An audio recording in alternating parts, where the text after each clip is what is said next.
Wow, I can't believe that these monsters are just burning memories. Hey folks, MasakoX here. Now when it comes to the likes of Dragon Ball and its differing species and creatures, they are quite diverse and yet they're not. It's quite clear that we know a lot about a few of them, but for the rest, it's kind of surface level stuff, if that. As you can probably tell on this channel, and many others, we like creating stuff and whatnot. And in particular, we've been talking a lot about villains and alien races in Dragon Ball, because hey, it's kind of interesting. When it comes to the likes of some of them, such as the Saiyans, the Frieza race, one day we'll get a proper name that isn't Arcosian, and of course our favourite slugs, Namekians, all have their own guides on the channel. And on a side note, we're really glad the manga's been expanding the lore of those green guys lately. It's been far too long with nothing. There's only so long we can go on the likes of Lord Slug, even though it's a movie. But you know what? We need to give those creatures a break for once. There is only so much you can talk about them for long periods of time, even Namekians.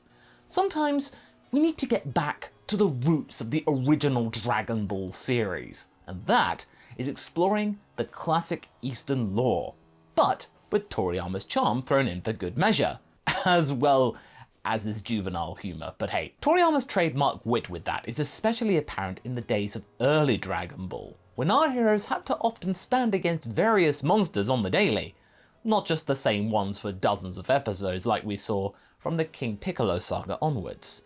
Some of them had rather interesting origins, and although we don't see classical beasts anymore in the show really, we figured out that it would be nice to remind you about those forgotten beings that are rarely talked about in the modern Dragon Ball discourse. We do sort of understand why this isn't the case these days, because if these creatures are strong enough to give Goku a problem, you would have heard about them by now. You'd be getting people then going, well, oh, how didn't they know about them before now? I mean, it wouldn't make sense. Unless you went to another universe. Hint, hint. So let's start our foray into the forgotten lore from yesteryear with a rather important being. One who you could say if Goku didn't meet, then Goku would sort of be dead and, you know, I'd have to play the sound. This being is simply called Darkness, or Yami in Japanese.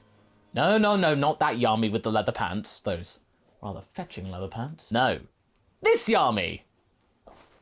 Okay, that shot there is both unsettling and horrifying.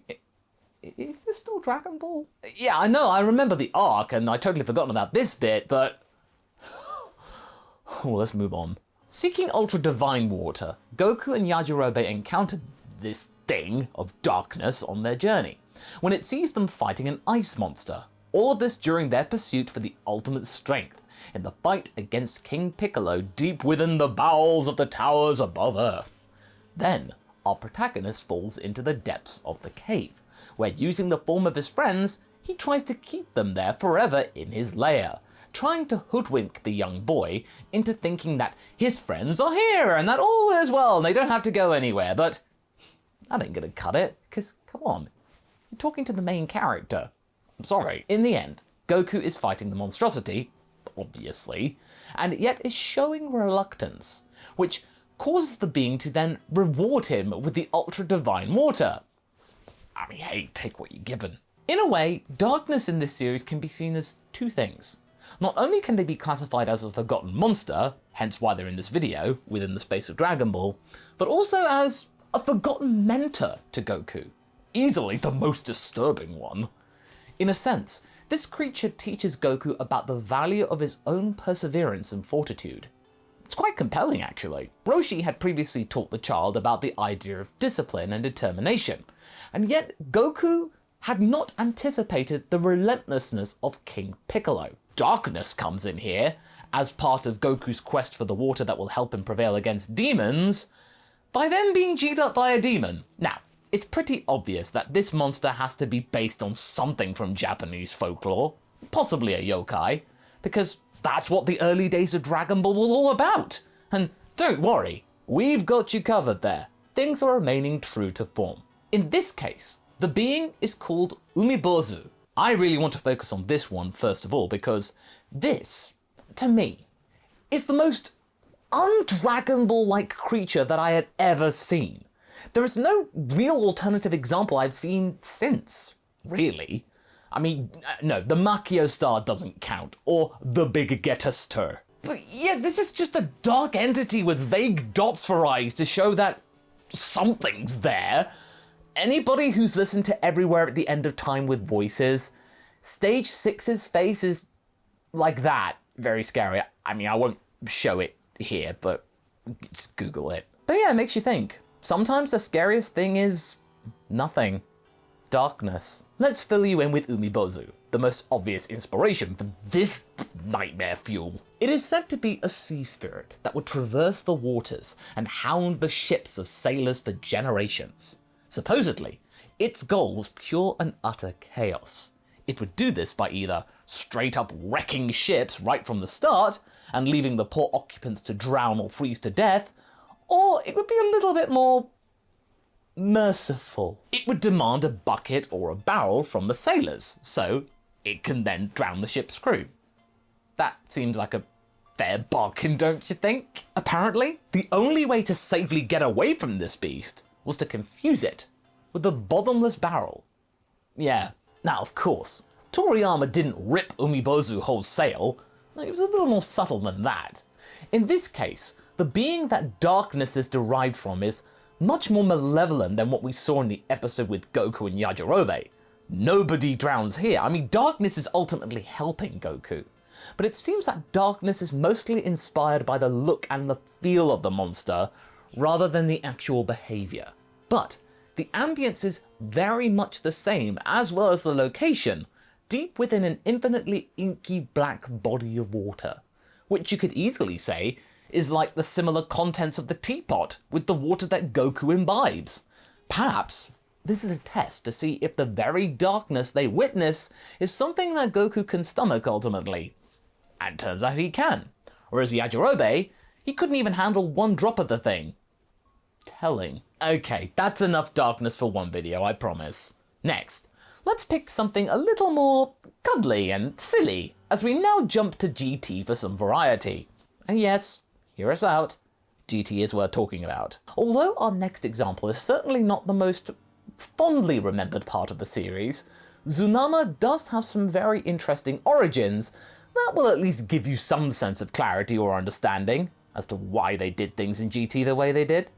And I bet a lot of you out there either never watched GT or skipped the first part of it, so let's remind you what his whole deal was. Basically, Tsunama was a monster of the day for the likes of Goku, Pan, and Ascot Trunks to deal with. All of this trying to hark back to the old days of Dragon Ball and sort of failing. This blue and yellow behemoth was a nuisance for a village on planet Gelbo, where he was threatening them with earthquakes if they didn't bend backwards for his every single wish and whim. He even managed to convince the villagers to offer him the elder's daughter, Lina, as his bride. And of course, Goku, Pan, and Princess Trunks come to the rescue. Yes, it's that episode. Trunks, you better sissy that walk. In true fashion for these episodic outings, our team found out that he can't really create earthquakes, more like predict them. Realistically though, that's sort of the same thing, because he could just tell people that they will happen and then just claim that he made them. Yeah, I mean, just do that. Oh well. After some adventures, the villagers wind up forgiving Tsunama, who does show remorse for his actions after being found out. Maybe not necessarily because he was feeling bad genuinely, only because he was being caught.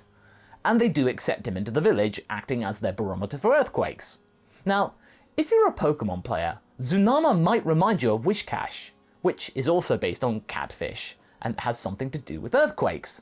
So, there has to be some mythical monster that resembles Catfish and involves earthquakes, right? Surely Japan can't let us down here. Well, it does turn out there is one. Behold, here comes Namazu. In Japanese mythology, it apparently lives underground and is responsible for causing earthquakes. Pretty simple description, really. But earthquakes aren't exactly known to be complicated, to be fair. Allegedly, it's also guarded by a god of thunder called Takeme Kazuchi. It endlessly tries to subdue it, but sometimes he, much like Goku, lets his guard down And if you're reading the manga currently, you'll be all too familiar with that. But all of this oversight causes Namazu to rampage and cause earthquakes on the surface. So basically, if the ground shakes, Takane Kazuchi is slacking. There is also a widespread belief in Japan that catfish can predict earthquakes, much like Tsunami, and they are seen as a mascot for emergency earthquake preparedness activities in Japan. See?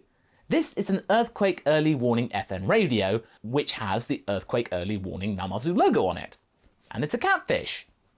Isn't that neat? Okay, let's look at a more modern Dragon Ball inspiration to show that at least some ancient mythology creeps its way into the most recent iteration of the show, somehow. Do you remember that huge monster that the Pride Troopers were fighting in Universe 11 before the Tournament of Power began? You know, as we were starting to understand that Universe 11 was going to be the main rivals for our gang. Well, that wasn't just some generic monster or anything like that. It did have some planning and foresight behind it. Probably more so than that random poacher that Goku and 17 fought. Yeah, probably the worst antagonist in Super in my opinion. Anyway, this creature is called Aragune, or Aragne. Depends on where you read up on it. And aside from the obvious kaiju inspiration, this is notably a being that is plant-based and slightly resembles Biolante from the Godzilla franchise. Or Biolant, I mean, I'm not quite sure of the pronunciation. I mean, you could almost say it's also a Little Shop of Horrors, so you just want to see them fighting and you're just going, feed me! You could also say that it is a name based around the Greek myth about Arachne.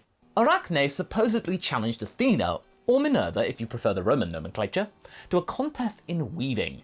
Yes, weaving. The girl ended up winning, which enraged Athena so much that she beat her with a shuttle.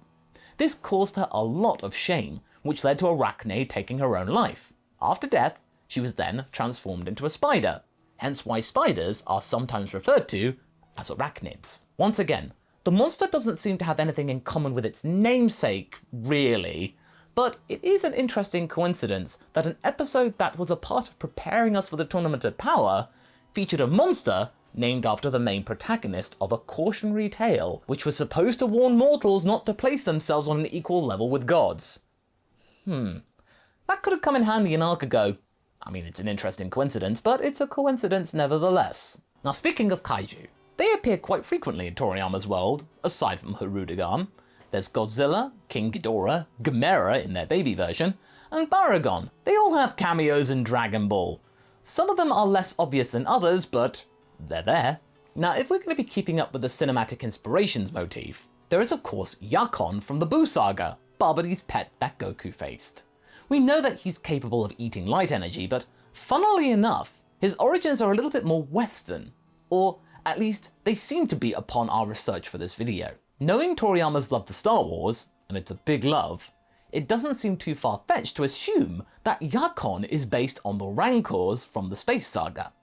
It is, however, important to note that Rancors are more animalistic than Yakon ever was in the short time that we saw him, and Yakon is also capable of coherent verbal communication, unlike Rancors. But the similarities are there for us to see. And last but not least, Cybermen. And of course, technically, Biomen! Yeah, they might not be forgotten per se, but they are rarely discussed outside of the obvious avenue. You know the drill. Nappa planted them as his little minions, and Yamcha has some bad experiences of his own due to their explosive nature. And no, we're not going to be using that picture here. It has been done to death way too many times. But we included the beings themselves here to talk about the inspiration behind their designs. They, as well as the Biomen from World's Strongest, have some rather uncanny resemblances to alien creatures from This Island Earth, a 1955 sci-fi movie based on the 1952 novel by Raymond F. Jones. This movie is often said to be the best and most significant science fiction movie of 1955. Like it were one of those big seminal moments in the genre that would pave the way for future generations and future creators, like Toriyama, to pay homage to them in some shape or form. As I could imagine, these costumes might look funny to you now, but 70 years ago, it made a huge impact. This was scary. I mean, come on. It also inspired Mars attacks. It's so obvious. So there it is, our journey surrounding Dragon Ball's forgotten and underappreciated monsters. Did you remember all of these guys yourselves without me prompting? Do you like their origins? Or did we forget one? leave a comment below and let's get this discussion going. And I shall see you in the next video. Catch you later!